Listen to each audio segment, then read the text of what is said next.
Hello students, आज हम लोग डिस्कस कर रहे हैं class 10 science chapter number 6 that is life process. और ये इसका पार्ट 2 वीडियो है। पार्ट 1 वीडियो में हम लोगों ने डिफरेंट मोड्स ऑफ न्यूट्रिशन के बारे में डिस्कस किया था। उस पार्ट में हम लोगों ने देखा था कि जो ऑर्गेनिज्म अपना फूड खुद बना सकते हैं उसको हमने रखा था ऑटोट्रॉफ्स में, और जो अपने फूड के लिए दूसरे के ऊपर डिपेंड करते हैं उसको हमने रखा था हेट्रोट्रॉफ्स में। और फिर हम लोग उससे आगे एनिमल्स में डिफरेंट मोड्स ऑफ न्यूट्रिशन के बारे में डिस्कस कर रहे थे। इस पार्ट में हम लोग बेसिकली डिस्कस करेंगे कि न्यूट्रिशन इन ऑर्गेनिज्म, मतलब हम लोग अब यहाँ पर फूड टेकिंग प्रोसेस और फूड के डाइजेशन की प्रोसेस को समझने की कोशिश करेंगे। तो देखिए, हम लोग जो स्टार्ट करते हैं आज का वीडियो, उसका सबसे फर्स्ट टॉपिक रहेगा फोटोसिंथेसिस, क्योंकि हमने देखा है कि एनसीईआरटी में फोटोसिंथेसिस के बारे में थोड़ा सा एक पैराग्राफ दे रखा है। तो मैं यहाँ पर उस फोटोसिंथेसिस को सबसे पहले डिस्कस करता हूँ। और फोटोसिंथेसिस जैसे कि नाम से पता चल रहा है, फोटो प्लस सिंथेसिस, मतलब in the presence of sunlight food is synthesized inside the chlorophyll which is present in green leaves. तो देखिए, यहाँ पर समझते हैं हम लोग। सबसे पहले फोटोसिंथेसिस को मैं यहाँ पे समझता हूँ। फोटोसिंथेसिस, देखिए फोटोसिंथेसिस प्रोसेस क्या है कि जो ग्रीन लीव्स हैं, जो हरे रंग की पत्तियां हैं, उनमें पिगमेंट पाया जाता है। वो पिगमेंट क्या है? क्लोरोफिल। और इस क्लोरोफिल की प्रेजेंस में, या ऐसे समझ सकते हैं कि क्लोरोफिल के कारण जो लीव्स हैं वो ग्रीन कलर की हो जाती हैं। तो ये लीव्स में क्या होगा कि कार्बन डाइऑक्साइड और जो प्लांट की रूट्स जो वाटर एब्जॉर्ब करती हैं, वहाँ से जो वाटर आएगा 12H2O, ये सनलाइट, और यहाँ पर ये सिंथेसाइज करेगा फूड को। और फूड किस फॉर्म में सिंथेसाइज होगा? ग्लूकोज की फॉर्म में। C6H12O6 plus 6 oxygen plus 6H2O। ये फोटोसिंथेसिस की प्रोसेस है, ये केमिकल रिएक्शन है। अब इस केमिकल रिएक्शन में कुछ इंपॉर्टेंट चीज़ें हम लोग समझते हैं। देखिए, कार्बन डाइऑक्साइड और ये है वाटर, जो कि ये वाला कौन सा वाटर है? जो प्लांट की रूट्स जो हैं, जैसे मान लीजिए ये मेरे पास एक प्लांट है इस तरह से, और ये इसकी एक लीव है। तो यहाँ लीव में क्लोरोफिल प्रेजेंट है। अच्छा, क्लोरोफिल प्रेजेंट है यहाँ लीव में, और लीव में प्रेजेंट होता है स्टोमेटा। उस स्टोमेटा के खुलने से कार्बन डाइऑक्साइड इस लीव के अंदर पहुंचती है। ये कार्बन डाइऑक्साइड और नीचे जड़ों से क्या आ रहा है? वाटर। तो यहाँ पे कार्बन डाइऑक्साइड प्लस वाटर आपस में सिंथेसाइज करते हैं ग्लूकोज को, साथ में रिलीज करते हैं ऑक्सीजन को और वाटर को। अब आप एक चीज़ देखिए, वाटर यूज भी हो रहा है फोटोसिंथेसिस में और मिल भी रहा है। तो वाटर एक अकेला ऐसा कंपाउंड है फोटोसिंथेसिस में जो यूज भी होता है और वो बनता भी है। चलिए, अच्छा, ये जो H2O की जो ऑक्सीजन है, ये जो ऑक्सीजन एटम है, मान लीजिए मैंने इसके ऊपर स्टार लगा दिया ये, तो यही ऑक्सीजन है जो वाटर, जो प्लांट रेस्पिरेशन या जो प्लांट जो है फोटोसिंथेसिस में जो ऑक्सीजन निकालते हैं, वो यही पानी से आने वाली ऑक्सीजन है। इसको याद रखना है हमें। अब देखिए, और इम्पोर्टेंट पॉइंट क्या है फोटोसिंथेसिस के, कि फोटोसिंथेसिस में कार्बन डाइऑक्साइड का होता है रिडक्शन, क्योंकि कार्बन डाइऑक्साइड किस में चेंज हुई है? ग्लूकोज में। और आप लोग देख रहे हैं कि ग्लूकोज में कार्बन के साथ क्या जुड़ गया है? हाइड्रोजन। देखो, यहाँ कार्बन के साथ केवल क्या प्रेजेंट है? ऑक्सीजन। यहाँ कार्बन के साथ ऑक्सीजन तो प्रेजेंट है ही, साथ में हाइड्रोजन भी प्रेजेंट है। और हम लोग बहुत अच्छे से जानते हैं कि addition of hydrogen is called reduction. तो CO2 का क्या हुआ है यहाँ पर? रिडक्शन। और यहाँ पर ये जो वाटर है, ये किस में चेंज हो गया? ऑक्सीजन गैस में। तो removal of hydrogen is called oxidation. ये इंपॉर्टेंट पॉइंट मैं लिख देता हूँ। देखिए, CO2 चेंज हुआ है C6H12O6 में, तो इसका क्या हुआ है? रिडक्शन। CO2 का क्या हुआ है? रिडक्शन। और जो H2O वाटर जो यूज किया है प्लांट ने, वो चेंज हुआ गया ऑक्सीजन में, तो दिस इज कॉल्ड ऑक्सीडेशन। तो ओवरऑल देखा जाए तो फोटोसिंथेसिस कैसी रिएक्शन है? देखो, रिडक्शन और ये ऑक्सीडेशन, दोनों को मिला के क्या बोल देते हैं? This is redox type of reaction, जिसमें रिडक्शन और ऑक्सीडेशन साइमल्टेनियसली होता है। ठीक है। अब देखिए कि फोटोसिंथेसिस के लिए क्या क्या रिक्वायरमेंट्स हैं? तो देखिए, फोटोसिंथेसिस के लिए कार्बन डाइऑक्साइड होनी चाहिए, वाटर होना चाहिए और सनलाइट होनी चाहिए, और क्लोरोफिल तो होगा ही। जिन प्लांट्स में क्लोरोफिल नहीं पाया जाता है उनमें फोटोसिंथेसिस प्रोसेस नहीं होती है। तो these are the some important points regarding photosynthesis. ठीक है, अब हम लोग आएंगे नेक्स्ट इम्पोर्टेंट टॉपिक पर कि न्यूट्रिशन, या हम लोग बोल सकते हैं simple digestion in unicellular organism. जैसा कि हम लोग जानते हैं कि there are on the basis of cellular arrangement unicellular organism and multi cellular organism. Unicellular organism का सीधा सा मतलब है कि ऐसे ऑर्गेनिज्म जिसमें केवल एक ही सेल है और उसी सेल में सारे फंक्शंस होते हैं, और मल्टी सेलुलर ऑर्गेनिज्म का मतलब है कि एक से ज़्यादा सेल हैं और पर्टिकुलर फंक्शन करने के लिए कुछ ग्रुप ऑफ सेल रेस्पॉन्सिबल है। जैसे हम लोग अपनी बात करें ह्यूमन बींग की, तो human being is multi cellular organism. यहाँ पर हर स्पेसिफाइड फंक्शन के लिए एक अलग से एक सिस्टम बना दिया गया है। जैसे डाइजेशन के लिए डाइजेस्टिव सिस्टम, रेस्पिरेशन के लिए रेस्पिरेटरी सिस्टम, ब्लड के लिए ब्लड सर्कुलेटरी सिस्टम। इस तरह से अलग अलग यहाँ पर डिवीज़न है, लेबर डिवीज़न है। लेकिन जो यूनिसेलुलर ऑर्गेनिज्म है उसमें इस तरह का कोई भी डिवीज़न नहीं है। वहाँ पर जो सिंगल सेल है वही सारे फंक्शंस को परफॉर्म करती है। तो हम लोग यहाँ पर देखेंगे सिंपली कि how do unicellular organism obtain. देखिए student, now the topic is nutrition in unicellular organism. अच्छा, यूनिसेलुलर ऑर्गेनिज्म में मैं बात कर रहा हूँ अमीबा की। आप लोग जानते हैं कि amoeba is the unicellular organism. तो देखिए, अमीबा की कोई शेप तो फिक्स होती नहीं है। मान लीजिए ये मेरे पास अमीबा है और अमीबा के पास ये कोई आ गया फूड पार्टिकल, ये फूड पार्टिकल है। तो अमीबा के पास देखो एक ही सेल है, इसी में डाइजेशन होना है, इसी में रेस्पिरेशन होना है, इसी में जो भी एक्सक्रीशन होना है वो सब एक ही सेल के द्वारा होना है। तो यहाँ पर देखिए सबसे पहले क्या होगा, injection of this food particle. इस फूड पार्टिकल को अमीबा क्या करेगा, अपने शरीर के अंदर लेगा। लेकिन अमीबा में कोई मुंह माउथ टाइप की स्ट्रक्चर तो कोई पाई नहीं जा रही है। तो क्या करेगा, ये अमीबा यहाँ पे इस फूड पार्टिकल के चारों ओर इकट्ठा हो जाएगा इस तरह से। देखिए ये फूड पार्टिकल है और अमीबा ऐसे इकट्ठा हो जाएगा कुछ इस तरह से, क्योंकि अमीबा की कोई शेप फिक्स तो है नहीं। ये अमीबा है, ये अमीबा है। तो अमीबा ने क्या किया, इस फूड पार्टिकल के चारों ओर अपनी बॉडी को अरेंज कर लिया और यहाँ पर ये कुछ पैर जैसी स्ट्रक्चर बाहर निकल आती है। इनको बोलते हैं स्यूडोपोडिया। स्यूडो का मतलब होता है फॉल्स और पोडिया का मतलब होता है पैर। तो हमको ऐसा लगता है कि ये अमीबा के क्या है, पैर हैं। तो स्यूडोपोडिया फॉर्मेशन हुआ। इस स्यूडोपोडिया फॉर्मेशन से क्या होगा कि ये फूड पार्टिकल इस अमीबा की बॉडी के अंदर आ जाएगा। ये आ गया यहाँ पर, ठीक है। तो यहाँ पर क्या हो गया, यहाँ पर पहला स्टेप पूरा हो गया कि injection of food. Injection of food का मतलब है कि taking food inside the body. अब यहाँ पर जैसे ही ये फूड पार्टिकल अमीबा के अंदर आ गया तो यहाँ पर क्या होगा, डाइजेशन। और डाइजेशन का मतलब ये होता है कि फूड पार्टिकल का सिंपलर मॉलिक्यूल्स में टूट जाना। तो ये फूड पार्टिकल सिंपलर पार्टिकल में जब टूटेगा, देखिए तो इसका हो जाएगा सिंपल फूड पार्टिकल पूरे शरीर में फैल जाएगा इस तरह से, इस तरह से। और फिर इसका एब्जॉर्प्शन स्टार्ट हो जाएगा। एब्जॉर्प्शन, ये डाइजेशन के स्टेप्स हैं कुछ।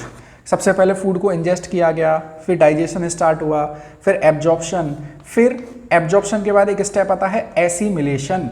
मतलब जो फूड अमीबा के अंदर पहुंचा है वो यूज होना स्टार्ट हो जाएगा। अमीबा अब साइज में बड़ा हो जाएगा और जो अमीबा के काम की चीज नहीं है वो अमीबा उन मटेरियल को शरीर से बाहर निकाल देगा कुछ इस तरह से, ठीक है। तो यूनिसेलुलर ऑर्गेनिज्म में कोई एक स्पेसिफाइड स्ट्रक्चर नहीं पाई जा रही है, एक ही सेल सारे फंक्शन को परफॉर्म कर रही है। तो this is the nutrition in unicellular organism. हमारा नेक्स्ट टॉपिक है अब कि न्यूट्रिशन इन ह्यूमन बीइंग। हम लोग पर्टिकुलरली यहाँ पर ह्यूमन के डाइजेस्टिव सिस्टम को पढ़ना चाहते हैं। अब देखिए ह्यूमन के डाइजेस्टिव सिस्टम में हम लोग किसका डाइजेशन करेंगे, फूड का। तो हमको सबसे पहले अपने फूड का नेचर पता होना चाहिए कि ह्यूमन बीइंग किस प्रकार का फूड ले रहा है। क्योंकि देखिए बहुत सिंपल सा फंडा है, फोटोसिंथेसिस में तो कार्बन डाइऑक्साइड और H2O को एसिमुलेट करके बना दिया गया फूड, ठीक है। फूड एक कॉम्प्लेक्स ऑर्गेनिक मटेरियल है। अब इस कॉम्प्लेक्स ऑर्गेनिक मटेरियल को हम ह्यूमन बीइंग इसको इंजेस्ट करते हैं, इसको खाते हैं, और खाने के बाद इसका शुरू हो जाता है डाइजेशन। तो यही complex organic food material break down होता है smaller and simpler organic molecules में। तो जो कॉम्प्लेक्स फूड मटेरियल था वो सिंपलर मॉलिक्यूल्स में टूट रहा है, तो with the help of some enzymes and with the help of some glands. ठीक है, तो ये सारे स्टेप्स हम लोगों को पढ़ने हैं, लेकिन उससे पहले हमें फूड का नेचर क्या है, हमारे फूड में कौन कौन से मटेरियल हैं, कौन कौन से कंपाउंड है, वो हमको पता होने चाहिए, तो हम लोग इस डाइजेस्टिव सिस्टम को अच्छे से समझ पाएंगे। देखिए एनसीईआरटी से थोड़ा सा अप लेवल है, मैं एक्स्ट्रा चीज़ें इसीलिए करा रहा हूँ ताकि चीज़ें अच्छे से समझ में आए आप लोगों के। अगर आप लोग एनसीईआरटी की बुक देखेंगे तो उसमें फूड के बारे में कुछ नहीं दे रखा है, उसमें सीधे ह्यूमन डाइजेस्टिव सिस्टम के बारे में दे रखा है। ठीक, अब मैं यहाँ पर स्टार्ट करता हूँ ह्यूमन बीइंग के फूड के बारे में। फूड, और हम लोग जानते हैं, देखिए हमारी बॉडी कॉम्प्लेक्स बॉडी है, हमारी बॉडी का जो सिस्टम है वो कॉम्प्लेक्स्ड ऑर्गेनाइज्ड सिस्टम है। हम लोग जानते हैं कि हमारी बॉडी के अंदर मिलियंस और ट्रिलियंस ऑफ सेल्स प्रेजेंट हैं। इन मिलियंस और ट्रिलियन सेल्स को काम करने के लिए एनर्जी चाहिए, एनर्जी के लिए फ्यूल होना चाहिए, तो वो फ्यूल हम लोग किस फॉर्म में लेते हैं, फूड की फॉर्म में लेते हैं। तो ये फूड हमारे लिए कैसा काम करता है, ये फ्यूल का काम करता है। इससे हमको क्या मिलेगा, इससे हमको एक तो एनर्जी मिलती है, साथ में हमको रॉ मटेरियल मिलता है ताकि हम लोग नई सेल की सिंथेसिस कर सकें। तो देखिए फूड के दो रोल है हमारे शरीर में पर्टिकुलरली। पहला है कि फूड से हमको एनर्जी मिलती है और फूड हमको रॉ मटेरियल प्रोवाइड कराता है जिससे हम लोग शरीर का मेंटेनेंस, रिपेयरिंग और जनरेशन ऑफ न्यू सेल्स कर सकते हैं, production of new type of cell कर सकते हैं।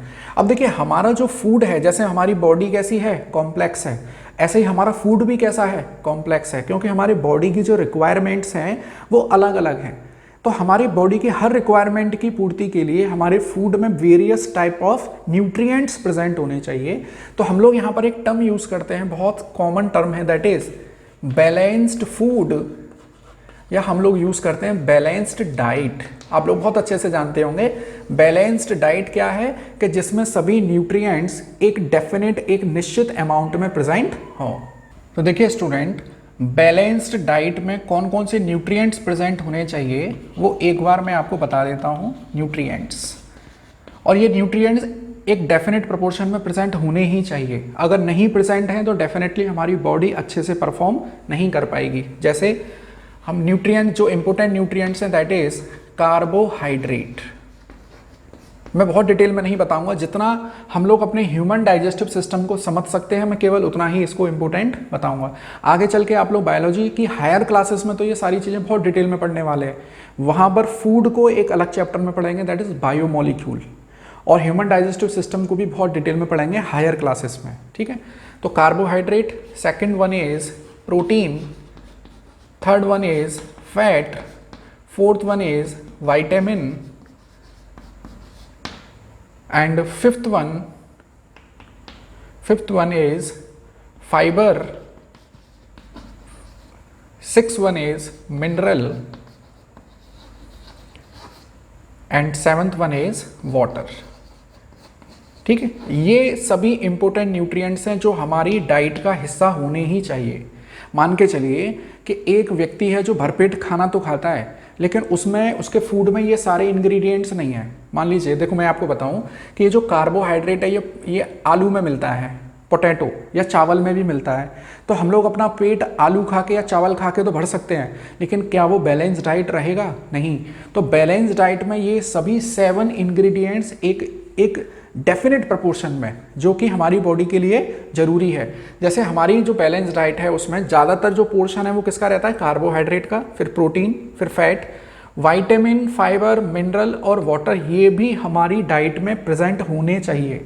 मान लीजिए हमने ये सभी न्यूट्रिएंट्स ले लिए, carbohydrate, protein, fat, vitamin, fibre, mineral, लेकिन पानी नहीं पिया, तो हमारी बॉडी अच्छे से परफॉर्म नहीं कर पाएगी। तो हम जो फूड की बात करेंगे यहाँ पर, तो फूड का मतलब क्या रहेगा हमेशा? Carbohydrate, protein, fat, vitamin, fibre, mineral and water. वो फूड की बात है, फूड में ये सारी चीज़ें आती हैं।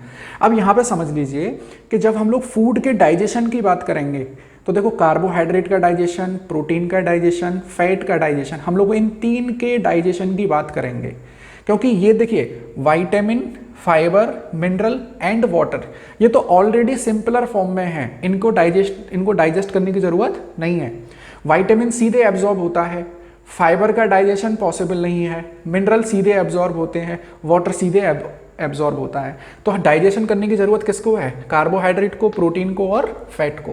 क्योंकि कार्बोहाइड्रेट कॉम्प्लेक्स फूड मटेरियल है, प्रोटीन कॉम्प्लेक्स है, फैट भी कॉम्प्लेक्स है। तो डाइजेशन का मतलब ही क्या है कि कॉम्प्लेक्स फूड मटेरियल को किस में तोड़ना है? सिंपलर में। तो ये कार्बोहाइड्रेट किसका कॉम्प्लेक्स मटेरियल है? तो आपको हमेशा याद रखना है ग्लूकोज का। मतलब ग्लूकोज की कई सारी यूनिट आपस में जुड़ती हैं, तब जाकर क्या बनता है? कार्बोहाइड्रेट। ऐसे ही अमीनो एसिड की कई सारी यूनिट आपस में जुड़ती हैं, तब जाकर आपको क्या मिलता है? प्रोटीन। ऐसे ही फैटी एसिड की कई सारी यूनिट आपस में मिलती हैं, तब जाकर आपको मिलता है फैट। तो मैं यहाँ पर फूड के डाइजेशन की जो बात करूँगा वो पर्टिकुलरली कार्बोहाइड्रेट, प्रोटीन और फैट के डाइजेशन की बात करूँगा। कार्बोहाइड्रेट का डाइजेशन का मतलब क्या है कि कार्बोहाइड्रेट किस में टूटेगा? ग्लूकोज में। प्रोटीन का डाइजेशन की बात करूंगा तो प्रोटीन किस में टूटेगा? अमीनो एसिड्स में। फैट के डाइजेशन की बात करूंगा तो फैट किस में टूटेगा? फैटी एसिड्स में। ठीक है, तो ये क्लियर हुआ स्टूडेंट। अब हम लोग चलते हैं अपने ह्यूमन डाइजेस्टिव सिस्टम पर। तो ये जो ह्यूमन डाइजेस्टिव सिस्टम है, पहले इससे थोड़ा सा हम लोग इंट्रोडक्टरी पार्ट कर लेते हैं, हम लोग इससे थोड़ा सा फेमिलियर हो जाते हैं। देखिए, ह्यूमन डाइजेस्टिव सिस्टम मैंने आपके सामने बनाया हुआ है ताकि समय कम लगे, क्योंकि कैमरे के सामने अगर इसको बनाएंगे तो जल्दी नहीं बन पाएगा और अच्छा सा भी नहीं बन पाएगा। तो देखिए, ह्यूमन डाइजेस्टिव सिस्टम में this is mouth, this is the entry point, and this is anus, this is the exit point. ठीक है, तो माउथ से शुरू होता है डाइजेस्टिव सिस्टम और एनस पर खत्म होता है। ये mouth, oesophagus, stomach, this is coiled part जो है this is small intestine, and this part is large intestine. अब आप लोग एक चीज़ बड़ी ध्यान से देखिए, यहाँ से ये स्मॉल इंटेस्टाइन है पूरी, स्मॉल। मैं इसको स्मॉल नाम दे रहा हूँ, लेकिन इसकी जो लंबाई है, इसकी जो लेंथ है वो लगभग 6 मीटर है। कितनी है? लगभग 6 मीटर। और जो लार्ज इंटेस्टाइन है उसकी लंबाई केवल 1.5 मीटर है। तो यहाँ पर देखिए, ये तो बड़ा कॉन्ट्राडिक्टरी हो गया। लार्ज इंटेस्टाइन को लार्ज इसीलिए कहा है क्योंकि इसका डायामीटर ज़्यादा है, और स्मॉल इंटेस्टाइन को स्मॉल इसीलिए कहा है क्योंकि इसका डायामीटर छोटा है। अगर हम लोग केवल लंबाई की बात करें तो स्मॉल इंटेस्टाइन की लंबाई कितनी है? 6 मीटर, और लार्ज इंटेस्टाइन की लंबाई कितनी है? केवल 1.5 मीटर। ठीक है, अब एक एक करके हम लोग सारे पार्ट को डिस्कस करेंगे। ह्यूमन डाइजेस्टिव सिस्टम को हम लोग मेनली 2 पार्ट में डिवाइड करते हैं। One is alimentary canal and second one is gland. तो एलिमेंट्री कैनाल क्या है? ये जो पाइप जैसी जो स्ट्रक्चर है, ये जो पाइप जैसी स्ट्रक्चर आपको दिखाई दे रही है, starting from mouth and at this anus, ये जो पूरा पाइप है, ये जो गट है, इसको बोला है एलिमेंट्री कैनाल। और ग्लैंड क्या है? ग्लैंड है जो साइड में जुड़े हुए हैं, जैसे ये पेनक्रियास लगा हुआ है, यहाँ पे लिख देता हूँ पेनक्रियास ग्लैंड है यहाँ पर, पेनक्रियास।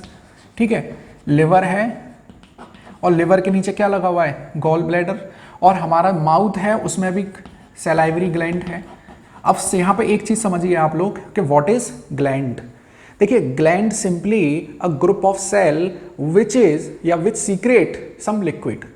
ग्लैंड कुछ सेल का समूह है जिसमें से लिक्विड एक्सक्रीट होता है, लिक्विड सीक्रेट होता है।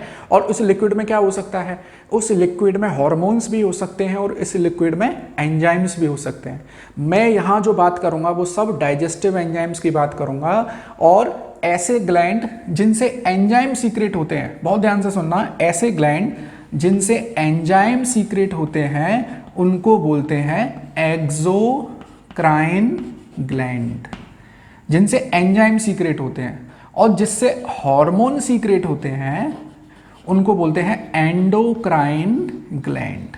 तो ग्लैंड क्या है? सबसे पहले तो ये पता होना चाहिए, what is gland. Gland defined as the group of cell which secretes liquid, and this liquid में कंटेन एंजाइम्स एंड हॉर्मोन्स, और बोथ, दोनों भी हो सकते हैं। अगर किसी में केवल एंजाइम है तो एक्सोक्राइन ग्लैंड, अगर केवल हार्मोन है तो एंडोक्राइन ग्लैंड्स, अगर एंजाइम्स और हार्मोन्स दोनों हैं तो मिक्सोक्राइन ग्लैंड। देखो, एक्सोक्राइन और ये एंडोक्राइन। अगर दोनों हैं, एंजाइम भी प्रेजेंट है, हार्मोन भी प्रेजेंट है, तो इसको बोलते हैं मिक्सोक्राइन ग्लैंड। ठीक है, वो हमारे यहाँ अभी नहीं है, बाद में देखेंगे। अब देखिए एक एक करके मैं इनके जरा पार्ट को डिस्कस कर लेता हूँ कि डाइजेस्टिव सिस्टम में इनका रोल क्या है। देखिए मैंने बहुत कोशिश करी है कि ये मैं बहुत सिंप्लीफाइड तरीके से आपको समझाऊं। आप लोग नोट्स बनाएं पॉइंट वाइज, क्योंकि थ्योरी आप लोग लिखेंगे तो ज़्यादा दिनों तक समझ में नहीं आएगी और आप लोग ज़्यादा दिन तक याद भी नहीं रख सकते हैं। देखिए मैं सबसे पहले बात करता हूँ माउथ की। देखो बायोलॉजी का एक सबसे अच्छा पॉइंट ये है कि हम अपने शरीर का एग्जाम्पल ले सकते हैं। अब जैसे माउथ है, तो माउथ में हम लोग सबसे पहले प्रोसेस करेंगे इंजेशन। जब हम लोग डाइजेशन की बात करते हैं तो इन 5 पॉइंट्स की भी बात करते हैं। सबसे पहला है इंजेशन। इंजेशन का मतलब है taking food inside our body. हम लोगों को अपने हाथ से भोजन को मुंह के थ्रू शरीर में लेना है।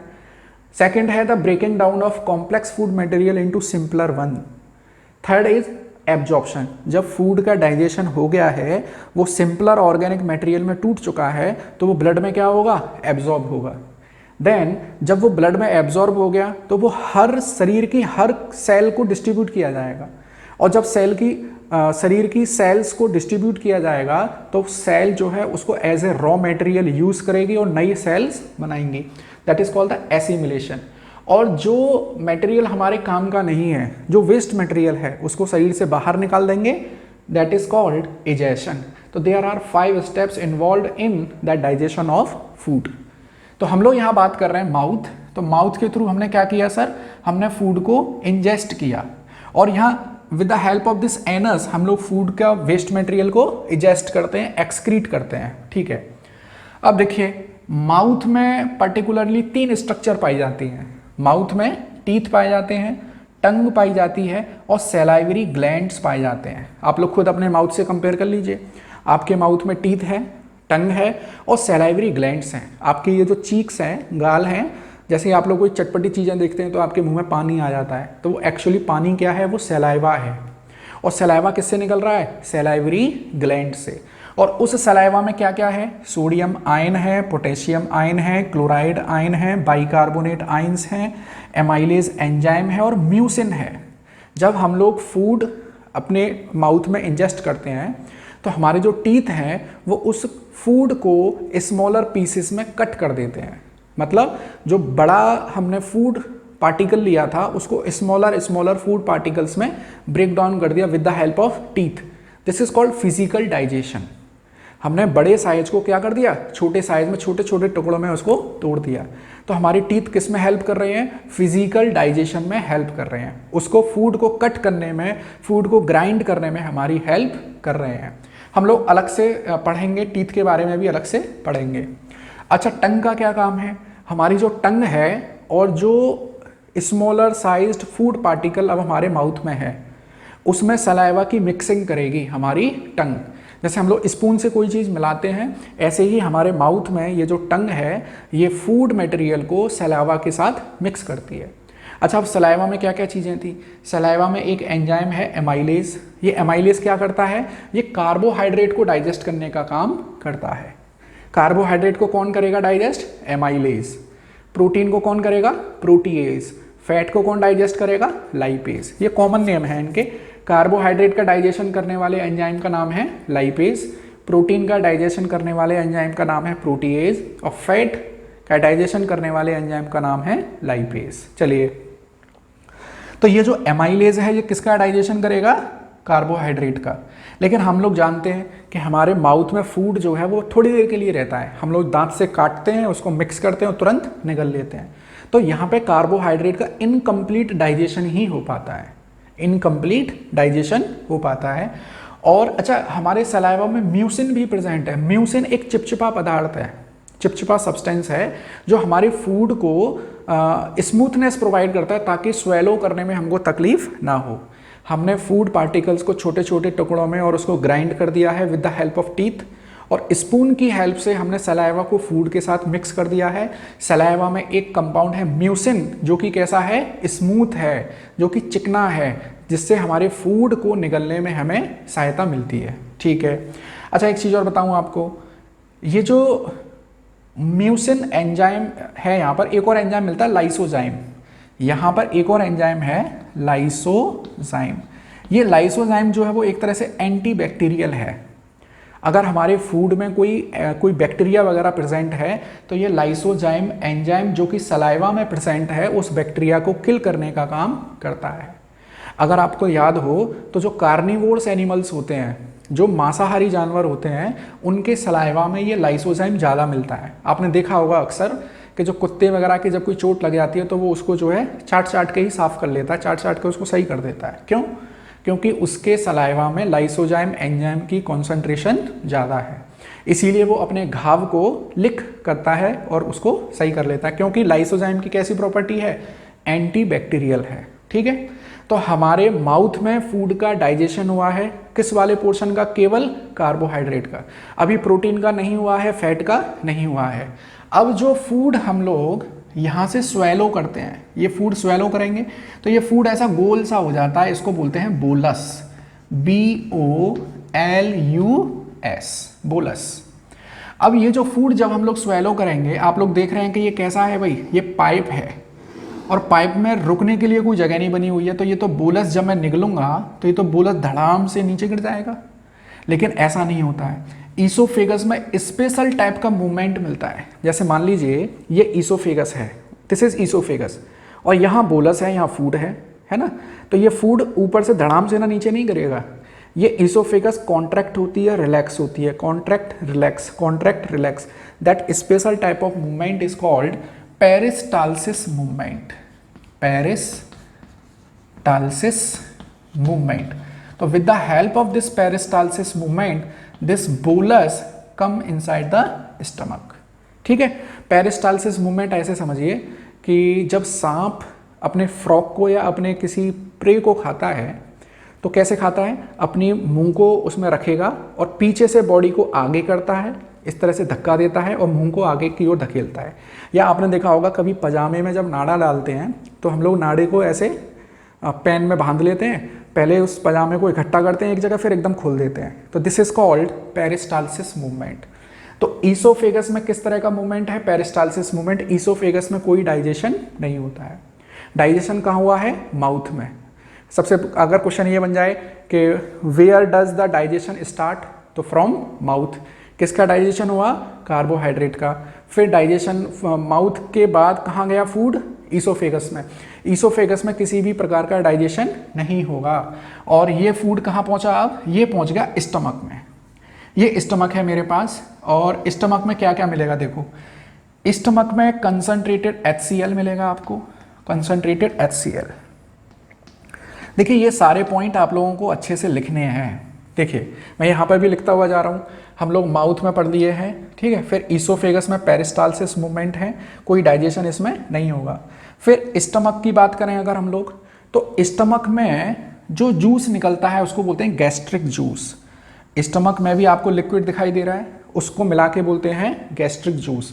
अब इस गैस्ट्रिक जूस में क्या क्या चीज़ें मिलेंगी आपको? आपको मिलेगा कंसंट्रेटेड HCl, आपको मिलेंगे 2 एंजाइम पेप्सिन और रेनिन, और एक और कंपाउंड मिलेगा म्यूकस। अब समझिए इसको कि हमारे ये जो माउथ, ये जो स्टमक है, इसमें कंसंट्रेटेड HCl है। ये कंसंट्रेटेड HCl आप लोग जान सकते हैं, हम लोग अपने टॉयलेट और बाथरूम को साफ करने के लिए HCl का यूज़ करते हैं। जब टॉयलेट सीट गंदी हो जाती है तो हम लोग एसिड लाते हैं मार्केट से, और ये हमारे स्टमक में प्रेजेंट है। अगर ये कंसंट्रेटेड एसिड हमारे स्टमक की वॉल के डायरेक्ट कांटेक्ट में आ जाएगा तो ये तो हमारे स्टमक का भी डाइजेशन कर देगा, उसको इरोड कर देगा, और इसमें क्या हो जाएंगे? इसमें अल्सर हो जाएंगे, घाव हो जाएंगे, और फिर उसमें से ब्लीडिंग होगी। तो इसीलिए यहाँ पर स्टमक पर एक प्रोटेक्टिव लेयर होती है म्यूकस की, एक प्रोटेक्टिव लेयर होती है म्यूकस की, जो कंसंट्रेटेड HCl के इफेक्ट को रोकने का काम करती है, ताकि कंसंट्रेटेड HCl स्टमक वॉल के डायरेक्ट कांटेक्ट में ना आ जाए। तो ये जो म्यूकस है, ये म्यूकस किस प्रकार की सेल सीक्रेट करती हैं? G सेल, जिनको बोलते हैं गॉबलेट सेल।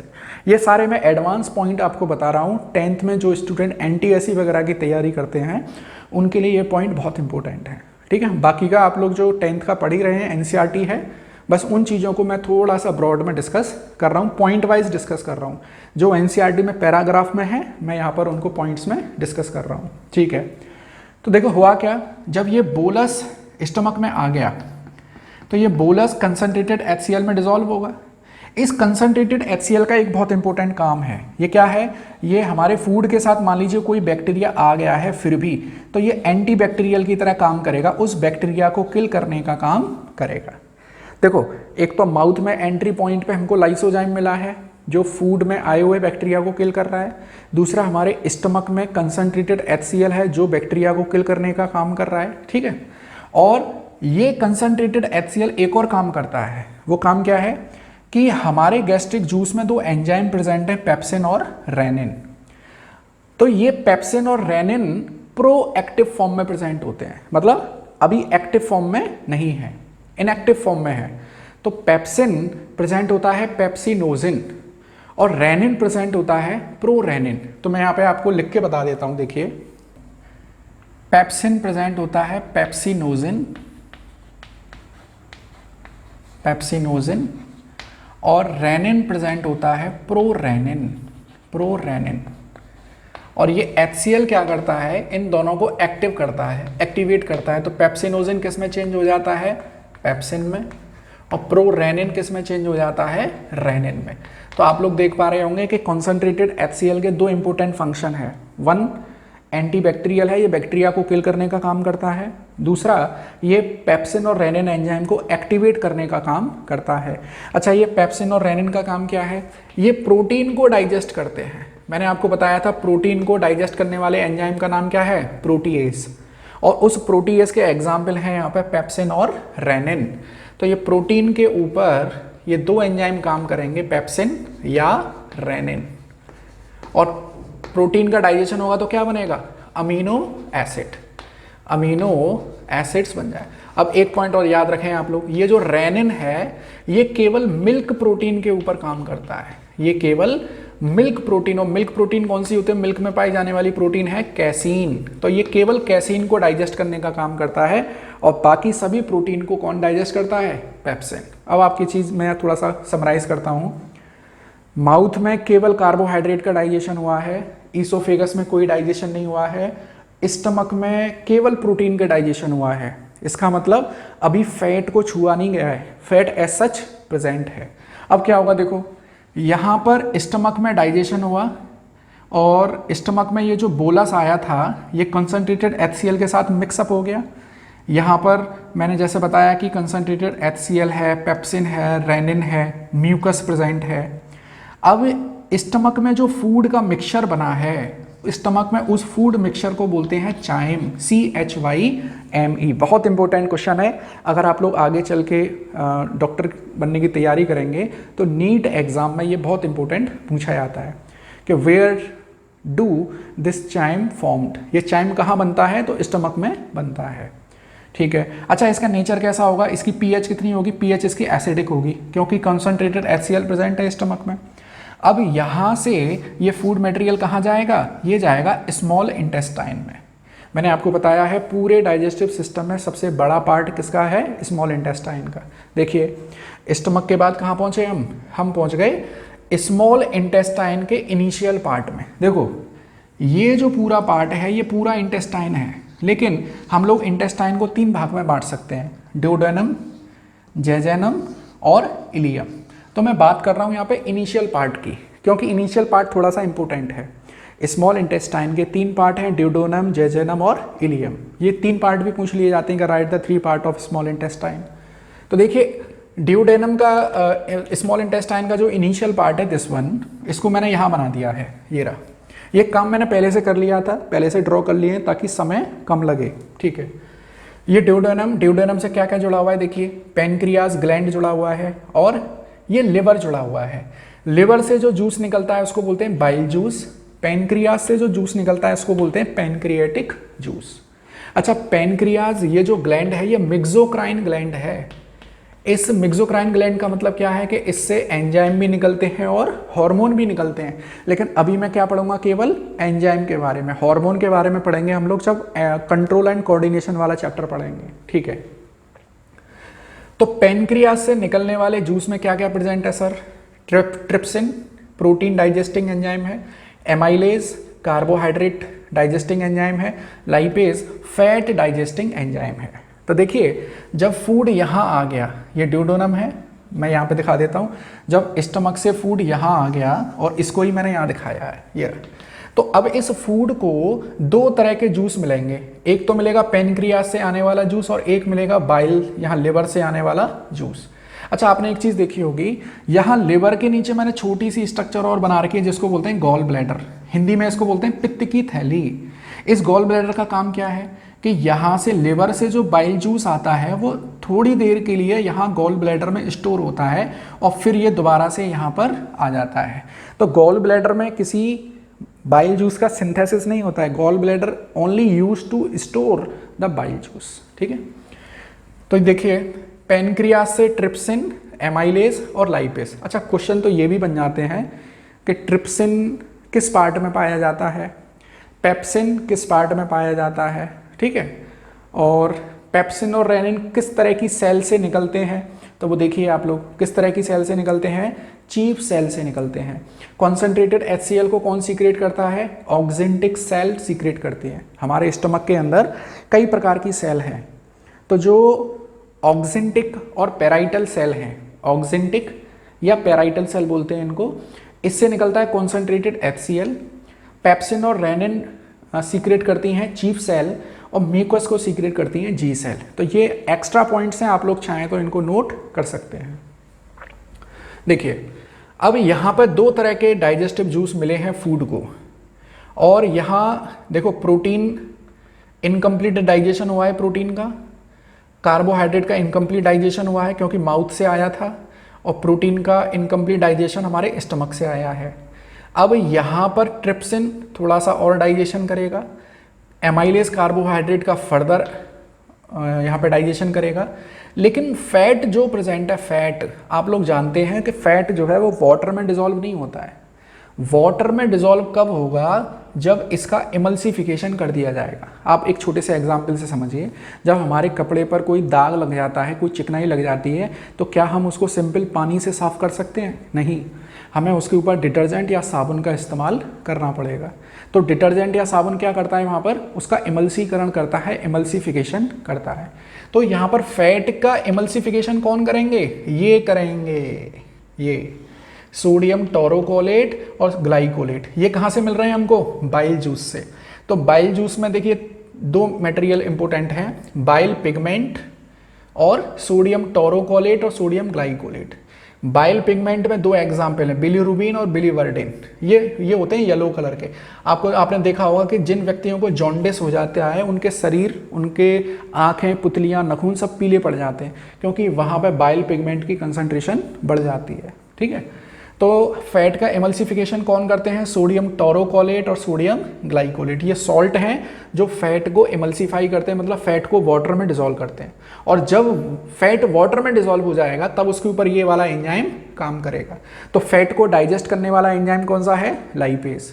फैट के डाइजेशन में हेल्प करने वाले सॉल्ट कौन से हैं, सोडियम टोरोकोलेट और सोडियम ग्लाइकोलेट। ठीक है, अब देखिए ये ड्यूडेनम है तो स्मॉल इंटेस्टाइन का ही पार्ट, लेकिन हमने सेपरेटली इसको पढ़ा है। अच्छा मैं अगर इनका यूज लिख दूं यहाँ पर, जैसे प्रोटीन को डाइजेस्ट किसने किया है, ट्रिप्सिन, और प्रोटीन का डाइजेशन किस में होगा सर, अमीनो एसिड्स में, अमीनो एसिड्स में। ऐसे ही मेरे पास है कार्बोहाइड्रेट, और कार्बोहाइड्रेट को कौन डाइजेस्ट कर रहा है, एमाइलेज, किस में कर देगा, ग्लूकोज में कर देगा। ठीक है, बहुत सिंपल पॉइंट बता रहा हूँ आपको। फैट है आपके पास, फैट का डाइजेशन होगा कौन करेगा, लाइपेज। ठीक है, किस में होगा, फैटी एसिड में। अब आप लोगों के लिए एक बहुत इंपॉर्टेंट पॉइंट देखो, माउथ में केवल कार्बोहाइड्रेट का डाइजेशन हुआ था, स्टमक में केवल प्रोटीन का डाइजेशन हुआ था, और स्मॉल इंटेस्टाइन का जो इनिशियल पार्ट है दैट इज ड्यूडेनम, उसमें तीनों का डाइजेशन हो रहा है। किस किस का, कार्बोहाइड्रेट का, प्रोटीन का और फैट का, तीनों का डाइजेशन हो रहा है। और एक बहुत इंपॉर्टेंट पॉइंट कि यहीं से एब्जॉर्प्शन भी स्टार्ट हो जाता है, एब्जॉर्प्शन भी ड्यूडेनम से, या मैं क्या बोल सकता हूँ, ड्यूडेनम किसका पार्ट है, स्मॉल इंटेस्टाइन का पार्ट है। आपसे पूछा जाए डाइजेशन कहाँ से शुरू होता है, तो माउथ से शुरू होता है। कार्बोहाइड्रेट का डाइजेशन कहाँ से शुरू हो गया, माउथ से। प्रोटीन का डाइजेशन कहाँ से शुरू हो गया, स्टमक से। फैट का डाइजेशन कहाँ से शुरू हो गया, ड्यूडेनम से। फूड का एब्जॉर्प्शन कहाँ से शुरू हो गया, इंटेस्टाइन से। कौन सी intestine, small intestine. Small intestine का कौन सा पार्ट, ड्यूडेनम वाला पार्ट। चलिए अब हम लोग जब स्मॉल इंटेस्टाइन के सेकंड पार्ट पर पहुंचते हैं, दैट इज जेजेनम। यहाँ लिखा है हम लोगों ने जेजेनम। तो यहाँ पे इसको मिलते हैं इंटेस्टाइनल जूस। और इंटेस्टाइनल जूस में फर्दर देखो, इरिप्सिन क्या है, प्रोटीन डाइजेस्टिंग एंजाइम है। लाइपेस आप लोग जानते हैं फैट डाइजेस्टिंग एंजाइम है। एमाइलेज कार्बोहाइड्रेट डाइजेस्टिंग एंजाइम है। तो इस तरह से फर्दर डाइजेशन होता है। और इंटेस्टाइनल जूस लगभग एक दिन में 5 से 6 लीटर निकलता है। तो ध्यान देने वाली बात क्या है कि स्मॉल इंटेस्टाइन में सबसे ज़्यादा डाइजेशन होता है फूड का, क्योंकि ड्यूडेनम और ये पूरा एक ही है। ड्यूडेनम और स्मॉल इंटेस्टाइन एक ही चीज़ है, बस यहाँ पर हमने सेपरेटली इसलिए पढ़ा दिया है क्योंकि ड्यूडेनम में 2 ग्लैंड आकर जुड़ रहे हैं, ठीक है। अच्छा, अब लार्ज इंटेस्टाइन में क्या होगा, लार्ज इंटेस्टाइन में भी किसी प्रकार का डाइजेशन नहीं होता है। लार्ज इंटेस्टाइन क्या है, लार्ज इंटेस्टाइन है ये वाला पार्ट है सीकम, ये वाला पार्ट है कोलोन और ये वाला पार्ट है रेक्टम। मैंने लिखा हुआ है यहाँ, this first part caecum, second part colon, third part rectum. Caecum, colon and rectum. अब देखिए समझिए, हमारे फूड का डाइजेशन ऑलमोस्ट कंप्लीट हो गया है स्मॉल इंटेस्टाइन में। अब डाइजेशन होने का मतलब क्या है कि फूड सिंपलर मॉलिक्यूल्स में टूट चुका है। अब सिंपलर मॉलिक्यूल में टूट चुका है तो फूड का देखिए डाइजेशन कंप्लीट हो गया, तो क्या होगा, अब एब्जॉर्प्शन होगा। एब्जॉर्प्शन का मतलब क्या है, देखिए कि स्मॉल इंटेस्टाइन में छोटे छोटे छोटे छोटे हेयर लाइक स्ट्रक्चर्स पाई जाती हैं जो कि एब्जॉर्प्शन में हेल्प करती हैं। और इन हेयर लाइक स्ट्रक्चर्स को बोलते हैं विलाई, VILLI। बहुत इंपॉर्टेंट पॉइंट्स हैं, एनसीईआरटी में पैराग्राफ्स में दे रखे हैं, आपको पढ़ने में दिक्कत होगी। आप लोग केवल यहाँ से नोट्स बना लीजिए, आपको कोई प्रॉब्लम नहीं आने वाली है, ठीक है। और ऐसे ही लार्ज इंटेस्टाइन में भी ऐसी विलाई पाई जाती हैं, विलाई। और लार्ज इंटेस्टाइन में मेनली किसका एब्जॉर्प्शन होता है सर, मेनली वाटर का एब्जॉर्प्शन होता है, और बाकी के एब्जॉर्प्शन तो स्मॉल इंटेस्टाइन में ही होता है, ठीक है। देखिए स्मॉल इंटेस्टाइन में डाइजेशन भी कंप्लीट होता है और स्मॉल इंटेस्टाइन में एब्जॉर्प्शन भी कंप्लीट होता है। लार्ज इंटेस्टाइन में केवल और केवल वाटर का एब्जॉर्प्शन होता है। अब आप लोग देख रहे होंगे जहाँ पर स्मॉल इंटेस्टाइन और ये लार्ज इंटेस्टाइन मिल रही है, वहाँ पर एक ये फिंगर लाइक प्रोजेक्शन है, इसको बोलते हैं अपेंडिक्स। आप लोग जानते होंगे अपेंडिक्स, ठीक है। कभी कभी इसमें डॉक्टर बोलते हैं अपेंडिक्स का ऑपरेशन करवाना पड़ेगा। तो कभी कभी क्या होता है कि जो फूड मटेरियल है आफ्टर डाइजेशन, ये फूड मटेरियल इसमें जाके फंस जाता है और यहाँ पे इन्फेक्शन कॉज करता है जिससे पेन होता है। तो डॉक्टर क्या करते हैं, इसको सर्जिकली यहाँ से रिमूव कर देते हैं, ठीक है। तो इसको बोलते हैं अपेंडिक्स का ऑपरेशन। तो देखिए ये हमने ओवरव्यू पढ़ लिया पूरा कि how do digestion take place, ठीक है सर। अब इम्पोर्टेंट चीज़ देखिए आप लोग कि मैंने आप लोगों को बोला था कि माउथ में टीथ इम्पोर्टेंट है, टंग इम्पोर्टेंट है, इनके बारे में थोड़ा सा मैं डिस्कस कर लेता हूँ। देखिए हम लोग पढ़ते हैं टीथ के बारे में, तो मैं एक बार अपना जो ह्यूमन में जो हमारा जबड़ा है उसकी स्ट्रक्चर बनाता हूँ आपके सामने। देखिए ये है अपर जॉ और ये है लोअर जॉ, ऊपर वाला जबड़ा, ये नीचे वाला जबड़ा। और हम अपने ऊपर वाले जबड़े को 2 भाग में बांट लेते हैं और नीचे वाले जबड़े को भी 2 भाग में बांट लेते हैं। अब हम लोग टीथ का क्लासिफिकेशन करते हैं। देखिए हमारे जो आगे के टीथ हैं इस तरह के रहते हैं, कुछ रेक्टेंगल, इनको बोलते हैं इंसीजर। मैं अभी केवल सिंबल लिख रहा हूँ आई। फिर हमारा जो कोने का जो दांत रहता है वो थोड़ा सा तिकोना रहता है, इसको बोलते हैं कैनाइन। फिर हमारे दांत होते हैं थोड़े से स्क्वायर शेप्ड, प्रीमोलर, और पीछे वाले भी रहते हैं थोड़े से स्क्वायर, जिनको बोलते हैं मोलर। अब समझिए, I for incisor, incisor, C for canine and P for premolar and M for molar. ये 4 प्रकार के टीथ पाए जाते हैं ह्यूमन बींग्स में। Incisor I, canine C, premolar P and molar M, ठीक है। Incisor, canine, premolar and molar. अगर मैं देखिए यहाँ पे दांतों के अरेंजमेंट को दिखाने के लिए हम लोग यूज़ करते हैं डेंटल फॉर्मूला। डेंटल थोड़ा सा एडवांस टॉपिक है, अगर ध्यान से सुनेंगे तो बहुत अच्छे से समझ में आएगा। डेंटल फॉर्मूला को हम लोग दिखाते हैं ICPM डिवाइडेड बाई ICPM, मतलब ऊपर वाले जबड़े में अरेंजमेंट और नीचे वाले जबड़े का अरेंजमेंट। ऊपर वाले जबड़े में जैसे दांत हैं वैसे ही नीचे वाले जबड़े में भी दांत हैं। तो देखिए, तो दो हिस्सों में मैं इसको बांटता हूँ। पहले लिखता हूँ इन चाइल्डहुड। चाइल्डहुड में क्या अरेंजमेंट है दांतों का? In childhood. अगर आप लोग चाहें तो इसको स्किप कर सकते हैं, आप लोगों की NCERT में ये नहीं है, लेकिन अगर कोई कॉम्पिटिटिव एग्जाम की तैयारी कर रहे हैं then it is very important. तो चाइल्डहुड में क्या अरेंजमेंट आता है सर? देखिए 2102 अपॉन 2102। अब देखिए चाइल्डहुड में इंसीजर ये है 2, ये है 1, ये है 0 और ये है 2। तो देखो तो टोटल कितने दांत हो गए? 2 + 1 3, 3 + 2 5, 5 यहाँ पर होंगे 10, सेम नीचे होंगे 10 + 10 कितने हो गए? 20। तो चाइल्डहुड में टोटल कितने दांत हैं सर? 20 दांत हैं।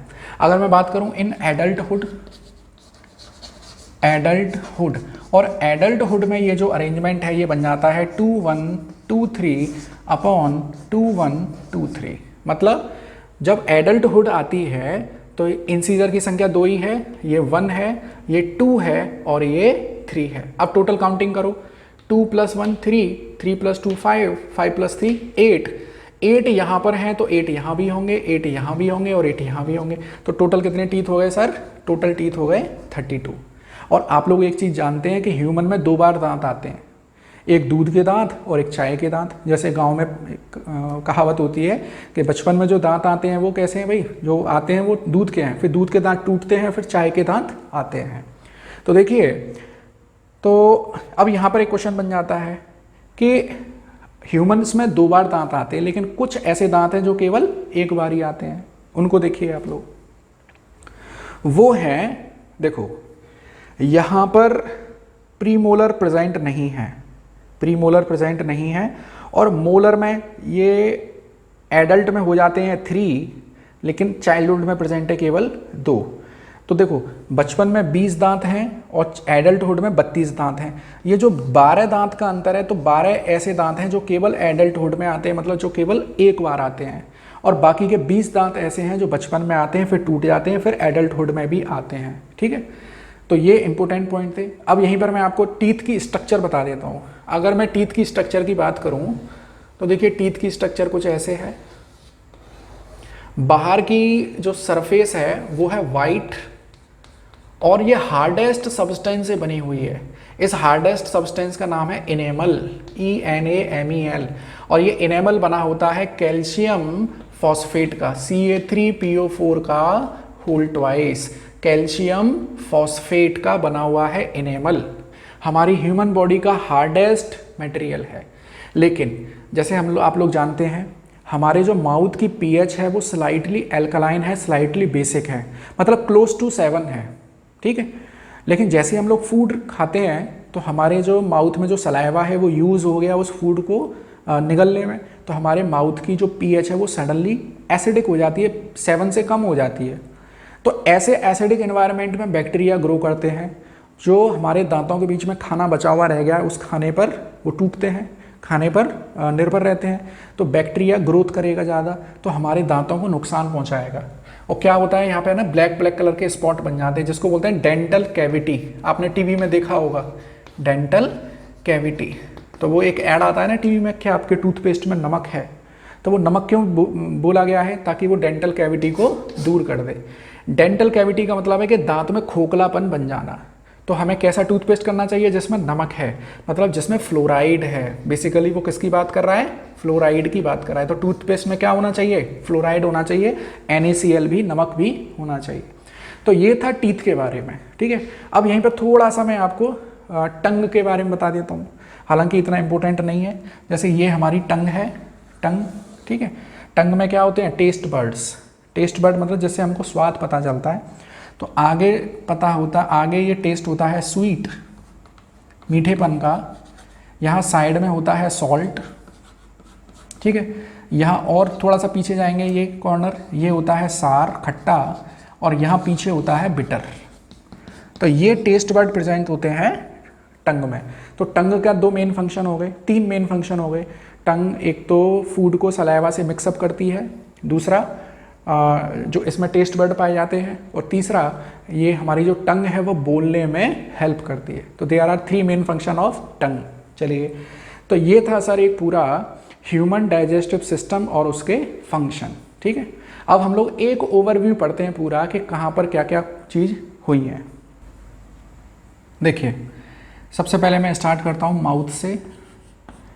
तो माउथ में क्या हुआ सर? माउथ में केवल कार्बोहाइड्रेट का डाइजेशन हुआ, केवल कार्बोहाइड्रेट का। किसने किया?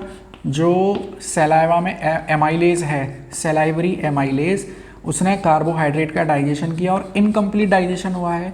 ठीक है, यहाँ से माउथ में कार्बोहाइड्रेट का जब डाइजेशन हो गया, फिर इसमें हमने इसको निगला स्वेलो किया with the help of tongue. तो यहाँ से ये पहुँच गया फिर ईसोफेगस में। हम लोग जानते हैं ईसोफेगस में कोई भी डाइजेशन नहीं होता है, नो डाइजेशन। ईसोफेगस में कोई डाइजेशन नहीं होगा।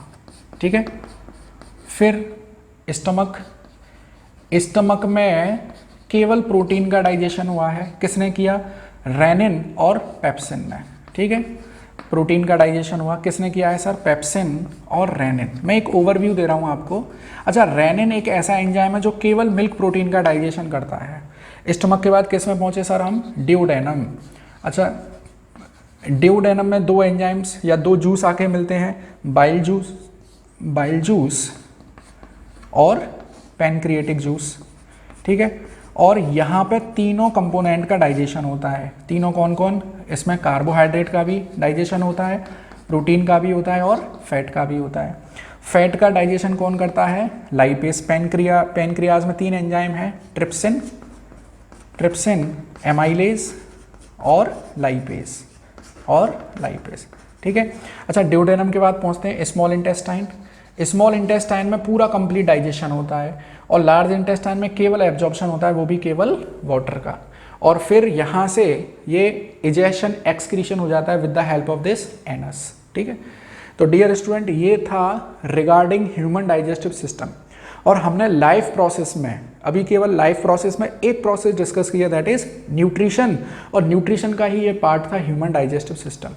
नेक्स्ट लाइफ प्रोसेस है यहाँ पर रेस्पिरेशन, तो वो हम लोग डिस्कस करेंगे।